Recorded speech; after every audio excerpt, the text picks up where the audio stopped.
Hey, it's your host, Phoebe Blamey, and here we are for another Happy Money Journey podcast. I am so pleased to see you here today. So, thank you very much for joining me. I am, as always, eternally grateful for your listening. And today I wanted to talk about financial freedom. Financial freedom, I think, for a lot of us is something we look at as this big future focused, something that's going to happen in time. Some of us may have already achieved financial freedom. If so, this podcast might not be for you. And some of us maybe kind of be thinking along the lines of financial wellness or financial well-being or financial certainty, as well as needing a bit of financial freedom. So I did quite a lot of looking into this before this podcast, as I always do, because I really wanted to examine that language around what financial freedom meant. And it means so many different things to so many different people. But the overall was having met your financial goals or having an income that was a passive income that would allow you to do whatever you liked. It wasn't necessarily being a billionaire, but it was that kind of vibe for financial freedom. And I was at dinner on Wednesday night and I started talking to some of my friends and I asked them what they thought of financial freedom. And their financial freedom was on a much smaller scale. It was stuff like being able to go on holidays when they wanted, or being able to tap their credit card and not have to look at their bank account first. It's just the small things. Being able to go out to dinner at all was financial freedom. So being able to make choices with your money became part of their definition of financial freedom. And then for my own, I sort of think of financial freedom as having a level of financial certainty, but also the ability to grow or do whatever I like with my money. So without needing to be constrained by the thought of money having a huge consequence of any action that I'd take. So if I decided to go on holiday, then I couldn't afford to pay my bills, then that's lacking financial freedom for me. And I then started thinking about a quote that I'd read this week, which is, money can buy you happiness if you know what to do with it. And that to me was such a powerful quote because I listened to Sarah Prout and other people on the laws of attraction and manifestation and all that sort of stuff. I love that sort of stuff. I eat that sort of stuff up.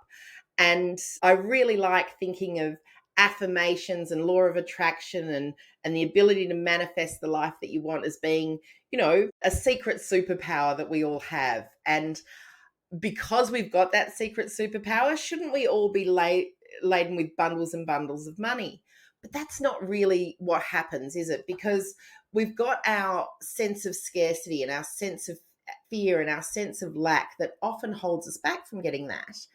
But we've also got, our own doubts. But then we've also got the problem of, if a bunch of money landed on us, what would we actually do with it?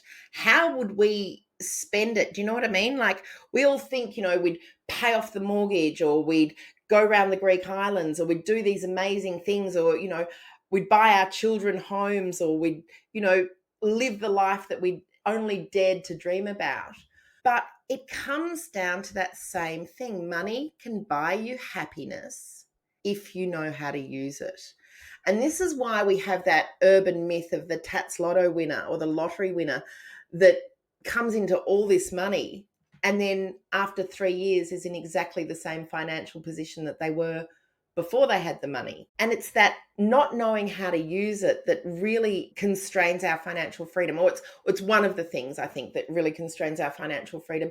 The other thing is the sense of lack and scarcity that often follows the way that we think about money and the way that we interact with our money. So I wanted to today have a little conversation with you about how some of those things are challenging you at the moment, and maybe some of the actions that we can take to dispel the myths that come with money and dispel the sense of lack and the sense of scarcity that we've often got around money. And I wanted to start with looking at the stereotypes, the gender stereotypes that we have around money. Because as I was researching this, I came across some really interesting stats. One of them was that 54% of Australian households have the female as the main breadwinner. Isn't that interesting? The second is that Starling Bank did a survey. Starling Banks in the UK did a survey of advertising and money that was gender specific, and really interesting. And I may have mentioned this survey before, but really interestingly, the way that women are spoken to in ads about finance are about needing to rein it in, being extravagant, being, look, honestly, the way that I looked at it, being like a sugared up toddler in a shopping centre with money to burn. We're spoken to as if we are less than, that we don't have the knowledge, that we are going to be frivolous with our money. And if 54% of us are running the house, the main breadwinner, that just doesn't make sense. It just doesn't hold true anymore. We don't have to go to our husbands now and say, honey, would you mind if I bought this dress? It's really pretty. It looks really good. Like, that's done. We're out of that kind of mentality with money for most of us anyway. And we do take responsibility and ownership with our money. But all this noise, all these things telling us gives us that sense of scarcity, lack, doubt in our own capabilities. And to be financially free, or to have that sense of financial well-being, we need to dispel some of the myths that are around money. And that can be harder for some of us to do than others, because interestingly, if you as a female are the main breadwinner in your household, you are also 20% more likely to experience emotional abuse. And emotional abuse and financial coercion around money really will hold us back and will give us that sense of scarcity and lack. So if you are experiencing something that is beyond what would be considered normal, or if you're feeling that you're in a situation, we have some resources. They're in the show notes. Contact Wire in particular as a really good resource for women that are experiencing any kind of financial or domestic violence, and very important that you act and do something about that. The gender pay gap is, in actual fact, according to the Gender Equality Agency in Australia, the actual gender pay gap isn't the 13% that's bandied around. It's more like a 21% gender pay gap, because once we've included overtime and allowances and cars and all the things that come with the income, then men are in general 21% better off. Again, we're 54% of the main breadwinners of households. And on the flip side of all of that, the way that men are stereotyped as well, a Harvard study, which we'll reference in the show notes, of 6,300 people said men are 33% more likely to experience divorce if they are not in full-time work.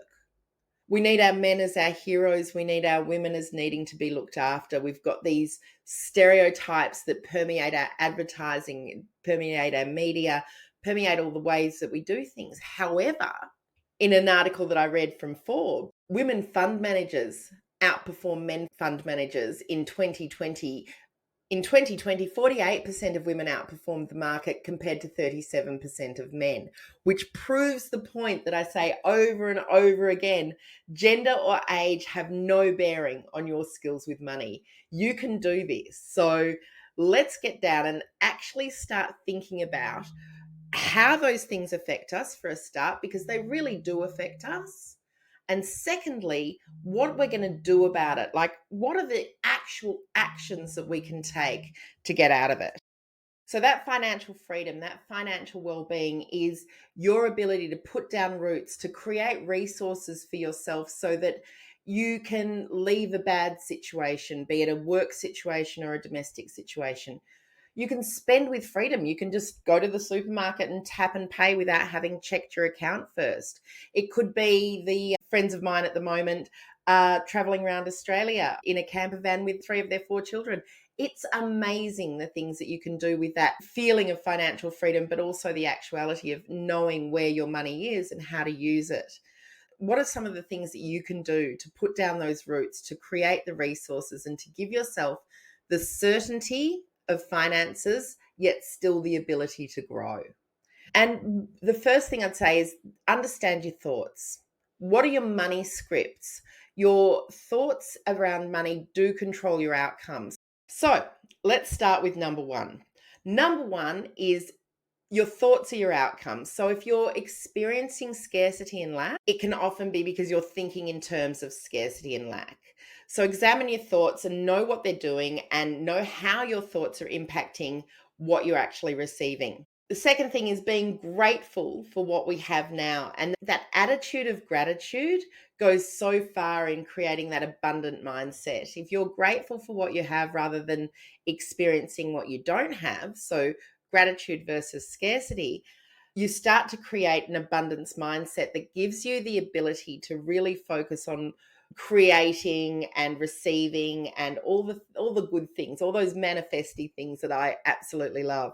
3 is changing your language around money. So the things that we say, that we actually say about money, really impacts our concepts and feelings of financial wellness. If we're always talking about money being the root of all evil or money can't buy you happiness, then we're going to receive that. So again, watch your language around money. The fourth thing is take responsibility. It's your money. You earn it and you need to own it. You need to take responsibility for what you're doing with that money every day. Fifth thing is have a look at how you are spending. So understand where your money goes. The sixth thing is stop that death by a thousand cuts spending on, $5 on a coffee here, $20 on a takeaway here, and start really looking after yourself, nurturing yourself, and giving yourself a really good, bring your lunch to work, look after the small things. I'm not saying don't get a coffee because that would be insane, but I am saying really start looking after yourself and nurturing yourself. Stop the takeaway. It's death by a thousand cuts. It's spending your money unnecessarily over and over again. And it is always the thing that when my clients look over their bank statements, they will sit there and say, oh yeah, I wouldn't normally spend sort of $100 on Uber Eats. This happened to be just this month because, and then we go back 6 months and we see the pattern. And the pattern is if you're used to doing a drive-through, if you're used to getting Uber Eats every night or something like that, those habits are hard to break, but they are death by a thousand cuts. They are really eating into your spending, but they're not necessarily nurturing you. So cut out those useless things that you're spending money on. Set yourself up for success. So set your accounts so that you're actually set up for success, so that you know that your minimum monthly repayments are always coming out of one account, that you can spend freely from another account, that you've got the freedom to spend what you want without thinking that you might have a bill or a payment coming out of that same account. Split them so that you've got fun money in one and serious money in the other, and just keep them split. And that way your expenses are always covered, but you always know how much you've got for spending money. Next is get your debt under control. So know what your debts are and actually start making sure that they're under control, that you're not missing payments, that you're meeting minimum requirements, that you've got some sort of snowball or avalanche method ready to go. And we talk about this in the courses. We've got the bonus debt destruction module. If you take up the debt destruction module, if you've got debt, seriously, an excellent resource for just getting that debt under control. Act now for your future. We assume the brightest and most sparkly future because at some stage, the knight in shining armor is going to come riding in on his white horse, or we're going to win the lottery, or we're going to marry a billionaire. Marry a billionaire was always my mother's actual financial plan. But if we let a man be our financial plan, if we let anyone else be our financial plan, then we're not looking after ourselves. Act now to look after your future. And act now to look after your future means putting just a little extra into your super or your 401k or your pension fund or whatever it is. Just a little bit of regular into that is taking care of your future. Interest compounds, it makes a difference. It might only feel like $100 a month now, but $100 a month over 10 years will quickly add up. So it all makes a difference to your future. And the final thing is commit to some boundaries. Make sure that you've got boundaries around your money. I think a lot of the time we have unspoken agreements with people. I know that I've been guilty in the past of having the unspoken agreement around handing out cash to people or paying for things or being in situations where, I'll buy the bottle of champagne or whatever. Those unspoken agreements, those need some boundaries around them. They need to be rejigged and changed because your money is your money. You earn it, so you own it. And you take care of it. And knowing where it is and what it's doing and what it's doing for you is the most important part of having your own money. It's yours, so you've got the responsibility for it. So they're my 10 things. And complicated, yes, but there is one thing, one single thing that you can do today to get on top of that feeling of financial freedom. And it is just simply to know where your money goes right now. Because if you do a deep dive into your spending, you will start to see patterns and you will start to see things that you can change. And this is how I started on my happy money journey.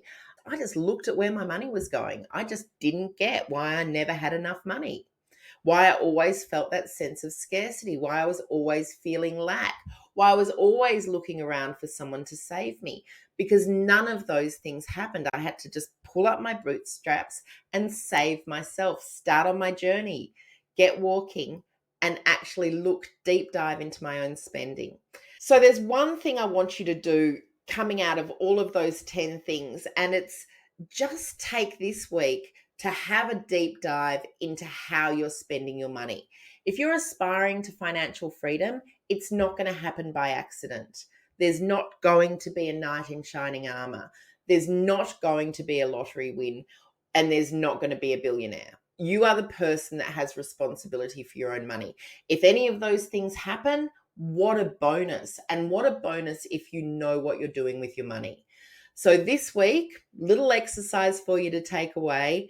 Just have a look through your bank statements, have a look through your money and see how and where you're spending it. You might be able to make some small changes straight away, but that's the first step that I took on my happy money journey to financial freedom. And just to finish off, I wanted to let you know about the mini money makeover course. So all of the things that I've talked about today, your mindset, doing a deep dive into your finances, getting your account set up and putting yourself into a really cool vision for the future, plus a couple of bonuses like the debt destruction and the spend cleanse. Have a look at the mini money makeover. It's actually the result of me 10 years ago trying to get myself out of my own financial dilemma. And as you know, I'm a qualified financial planner and I should have known better, but anyone can get into these situations where we're just feeling scarcity and lack all the time. Our spending's out of control and there are things that we can just do a little bit better. There's small changes, anyone can make them. And if you're struggling at the moment, hop on and have a look at the courses. We'll put a link in the show notes. And of course, all our disclaimers and links to our socials are about to pop up. Thank you very much for listening again this week and have a great week. And most of all, enjoy your journey. I'll see you next week.